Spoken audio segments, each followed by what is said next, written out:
Como vocês determinam o valor das peças? Pode ser o tamanho da obra, o período da obra, é a autenticidade da obra. Aí ela sobe de preço rapidamente. O que para mim muitas vezes determina o valor de uma obra é a liquidez. E qual que é a história dela? Aí a gente brincava.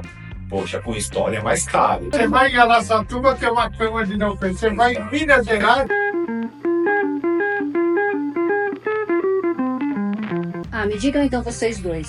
Como vocês determinam o valor das peças que compram e vendem?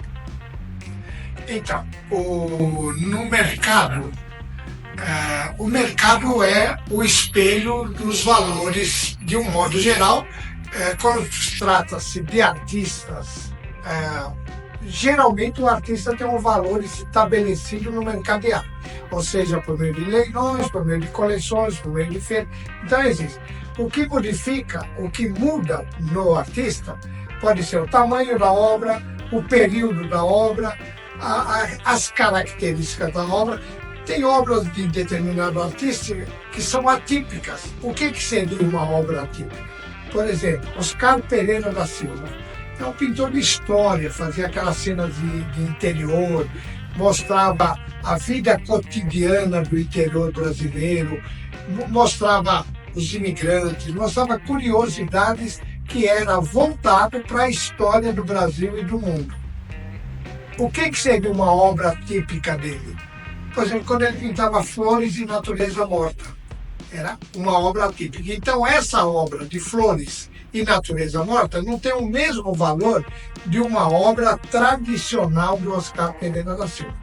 Esse é o primeiro ponto. Então, a gente tem uma base bastante sólida de flutuação para determinar o preço da obra. Outra coisa que caracteriza o preço da obra é o estado de conservação dela. Tem obras que estão perfeitamente conservadas e elas têm um valor agregado porque elas estão em boa condição. E a terceira e a última e a mais importante de todas é a autenticidade da obra. Se a obra tiver características autênticas, indubitáveis, e se vier acompanhada de um pedigree, de um currículo, de exposições de leilões, de carimbo, de salões atrás e um monte de outras coisas, aí ela sobe de preço rapidamente e tem um valor agregado muito alto. Isso é o que determina o valor de uma obra de arte. Isso serve também para esculturas, serve para tapetes, serve para objetos de arte de um modo geral. É isso aí, né? Como que eu posso falar mais? Senta aí um pouquinho, senta aí pra gente bater esse papo bem gostoso aí, que vai demorar, mas você vai ficar cansado. Vou ter um pouquinho aí pra você. Ele praticamente já falou tudo, tá? Eu vou agregar pouca coisa, apenas para deixar mais claro, principalmente no momento que a gente faz uma avaliação para a compra, né? O que é, quais são os fatores que nós levamos em consideração. Ainda do exemplo que ele deu, do período de um determinado artista, um exemplo clássico é o Volpi, né? Os quadros acadêmicos do Volpi têm um valor. Os quadros modernistas já têm um outro valor. Então, assim, é uma crescente do artista. Uma fachada do Volpi é muito mais cara do que o quadro acadêmico do Volpi. As bandeirinhas do Volpi é o top da obra dele, né? Então, você pega uma bandeirinha dele da década de 50, que têmpera sob tela, onde ele mesmo fazia a própria têmpera. É a obra máxima. Então, isso, uma bandeirinha do Volpi, tamanho 6, da década de 50, chega a valer, sei lá, 100 vezes mais do que um quadro acadêmico. Então, a diferença é bem grande, tá? É bem grande mesmo. O meu pai, ele começou bem antes de mim, eu sou aluno dele, né? Sigo sendo aluno dele. E ele tem uma coisa um pouco mais apaixonada do que eu em relação à arte e atividade, porque ele mesmo é artista plástico, ele é um produtor. Então ele tem um olhar que é mais artístico do que o meu. Eu muitas vezes sou um pouquinho mais pragmático, um pouco mais objetivo. Então, o que para mim muitas vezes determina o valor de uma obra é a liquidez. É a liquidez. Quanto mais líquido for determinada obra, mais eu posso pagar por ela. Então, algumas coisas que têm liquidez imediata, é possível pagar 90%, 95% do valor. Por quê? Porque o giro é muito rápido. Com isso, o custo do investimento financeiro e os riscos envolvidos caem absurdamente. Agora, uma peça que não tem liquidez, às vezes nem por 1000% de lucro ela é interessante, porque, deixa eu pegar um exemplo aqui fictício, uma coisa que acontece muito. Uma máquina de escrever. Uma máquina de escrever, vamos supor que eu consiga vender ela por R$300. Eu tenho algumas aqui por valores bem abaixo desse e estão aqui comigo já faz alguns anos. Se eu pagar para uma pessoa R$100 e vender ela depois de 2 anos por R$300, eu perdi dinheiro.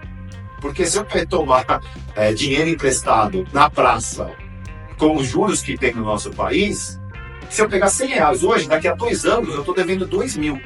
Então, se eu investir R$100 hoje e daqui a 2 anos vender por 300, mesmo que eu tenha vendido por 3 vezes o valor que eu paguei, ainda assim eu perdi dinheiro. Por quê? Porque isso ocupou espaço, porque isso eu investi o dinheiro que ficou parado por 24 meses, está sujeito a quebrar, está sujeito a ser furtada, ser roubada, ser danificada, cair no chão.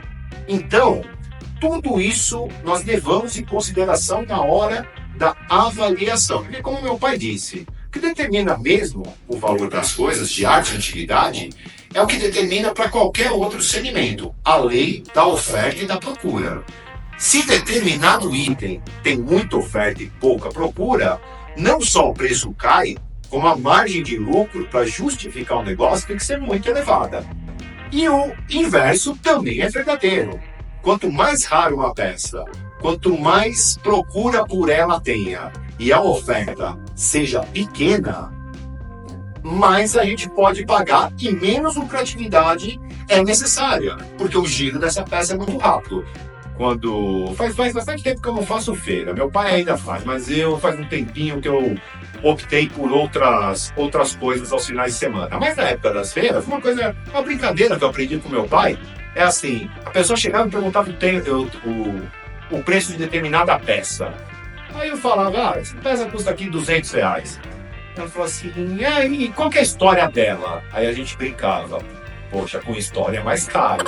Por quê? Porque sempre tem essa mítica da arte, né, de história. E normalmente as pessoas sempre têm uma história para contar, seja ela verídica ou não, mas uma história que é passada de geração para geração, de pai para filho, de mãe para filho, de avós e assim sucessivamente. Mas o que vale mesmo é aquilo que pode ser provado. Por quê? Porque a história meu pai me conta e eu posso te contar. Mas se você for contar essa mesma história para alguém, como que você prova que é verdadeira? Uma frase que ilustra isso: quem conta um conto aumenta um ponto. Então a história começa com Dom Pedro e termina com Luiz XV, exatamente, né? Então tem essas coisas também, né? Então, assim, a cama, né? A pessoa tem a cama, o Dom Pedro, toda a cama o Dom Pedro dormiu em cima. E o Dom Pedro passou o reinado dele só dormindo. Só dormindo. Você vai em Araçatuba, tem uma cama de Dom Pedro. Você vai em Minas Gerais, Dom Pedro dormiu aqui. Você vai em Petrópolis, Dom Pedro... Quer dizer, Dom Pedro... Exato. Agora, se você, além de uma história, você tem um documento, aí mudou de figura, entendeu? Você tem uma peça, um prato que seja, um copo que seja brazonado do Império, Aí muda de figura. que a gente consiga identificar. Então, assim, os seus antepassados é uma família da nobreza, você é bisneto, tataraneto, ou de algum conde, visconde, marquesa, né? Aí sim agrega muito valor. Agora, nisso tudo também eu gostaria de chamar a atenção que a arte tem uma característica. A gente deve se apaixonar pela arte, o conteúdo expressivo da arte, e não pelos valores da arte. Porque todas as grandes coleções começam de uma forma que a pessoa se identifica com aquele trabalho daquele artista e põe na parede. E o quadro necessariamente não precisa ser nem feio, nem bonito. Tem que ser um quadro que você se identifica. E o prêmio pode vir mais rápido do que você imagina. Pode ser. A história recente mostra que artistas que há 50, 60, 70 anos atrás eram ridicularizados pelo trabalho que eles estão fazendo, hoje valem verdadeiras. Agora me diga uma coisa, pelo que vocês estão dizendo, me parece então que os valores do mercado da arte eles são flutuantes, é isso? Mas é flutuante com ascensão, possível estabilidade e ascensão. Então o inverso não é verdadeiro. Não, queda violenta assim, a salvo quando acontece, por exemplo, às vezes tem um determinado artista que não tem. De repente começa a aparecer muito quadro dele, tem uma tendência à estabilidade. Mas não significa que vai. É que ele tá olhando mais para quadro, mas existe sim, isso acontece sim com estilos. Com estilos. Então, por exemplo, até a década de 80, normalmente os móveis, os estilos da casa, de decorações, eram coisas mais clássicas. Então, todo mundo gostava do móvel Renascença, Dom José, Manuelino, Dona Maria, aquelas coisas de pata de leão, toda entalhada. Dos anos 90 para cá, essa tendência mudou. Arquitetos, decoradores, as novas gerações começaram a procurar coisas mais minimalistas, mais clean, mais light. Então, o que acontece? De novo, como eu falei na lei da oferta e da procura lá atrás. Começaram os compradores a buscar um outro tipo de mercadoria. Com isso, todas aquelas pessoas que tinham essa mercadoria mais clássica, quando foram tentar vender isso, o mercado... Que pagaram fortunas, verdadeiras fortunas. Isso da Europa. Exatamente. O mercado havia mudado.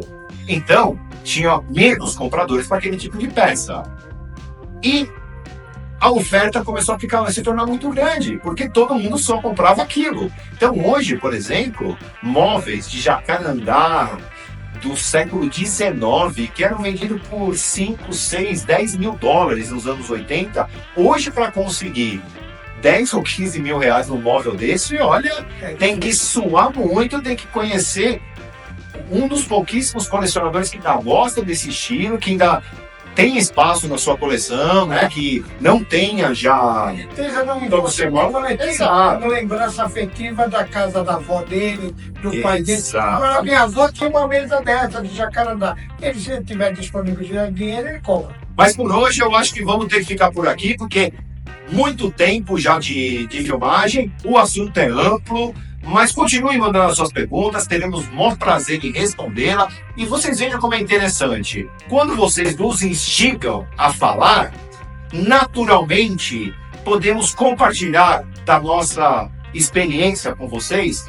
E isso nos dá muito prazer, porque também é parte da nossa missão, né, papai? Transmitir o nosso conhecimento. Porque conhecimento é a única coisa que, quando você dá, ele se multiplica, porque você não perde e outra pessoa também o adquire. Então é uma corrente do bem, onde cada vez mais podemos estar, todos nós, adquirindo conhecimento sem que ninguém perca nada. Nós ensinamos alguma coisa, nós esvaziamos a nossa mente, que fica receptiva para aprender coisas novas. É isso aí. Muito obrigado, gente. Então esse foi o quadro Percute ao Antiquário. Continuamos aguardando mais perguntas para poder responder a vocês com o maior prazer. É isso aí? É isso aí. Valeu, papai. Enquanto isso, inscrevam-se no canal, curtam e compartilhem esse vídeo, gente. Vamos lá. Olha, ela tá aprendendo, hein? Tá aprendendo. Não tem nada a ver, Dona Renata. É isso aí.